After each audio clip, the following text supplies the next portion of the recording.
જય માતાજી અને ગુડ મોર્નિંગ ગાઈસ। તો આજે આપણા દિવસની શરૂઆત થાય છે જીની સાથે।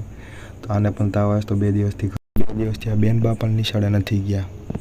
ઉપર થઈ ગઈને આવી ગયું તો આપણું જમવાનું તો આપણે જમતા હતા અને આ બેન બાઈ ત્યાં માથે બેહીને આપણને જોતા હતા જમતા આપણે પૂછ્યું કે જમવું હતું કે ના ઘરે જમીને ઊભા થયા। ત્યાં જો જીની કંઈક અલગ કાર્ડ લઈ આવી આપણને તો નથી સમજાતા ને આને પછી આપણે બહાર રખડવા આપણું કોન્ટેન્ટ લેવા જે છે રખડવાનું નીકળી અને આવી ગઈ લિફ્ટ આપણી।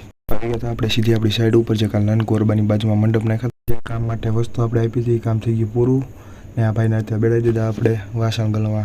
વાટકી ગણેશ બેઠા વાટકી ગણતો ત્યાં મને તે સામે દેખાઈ ગયું મંદિર પાસે રાજદૂત બાઇક બહુ જૂનું છે। કામ પતાવીને હું નીરજ નીકળી ગયા ભાઈ ટેમ્પો લઈને બીજી સાઈડ ઉપર જવા જાય છે બીજી સાઈડ ઉપર ગાયત્રીનગર। અત્યારે નગરનું કામ પૂરું કરીને હું કરણ ને નીરજ ત્રણે નીકળી ગયા દાબેલી લેવા જવા બધા માટે।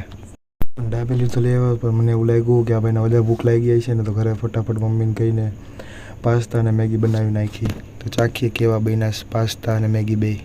તો મેગીની ખાઈને આવ્યો ત્યારે ત્યાં કુનાલના ઘર પાસે કાલે આવ્યા હતા ત્યાં આ સ્ટેજ ખોલવાનું હતું તો ઘોઘા સર્કલ વચમાં આવ્યું ને તો આ ભાઈ જો અમને હાથ કરીને સાઈડમાં કરેશ કારણ કે સામે બને છે રસ્તો મોદી કાકા આવવાના 20 તારીખે ભાવનગર એટલે ફટાફટ કામ બધા શરૂ થઈ ગયા રસ્તા બનવાના ગટર સાફ થવાના।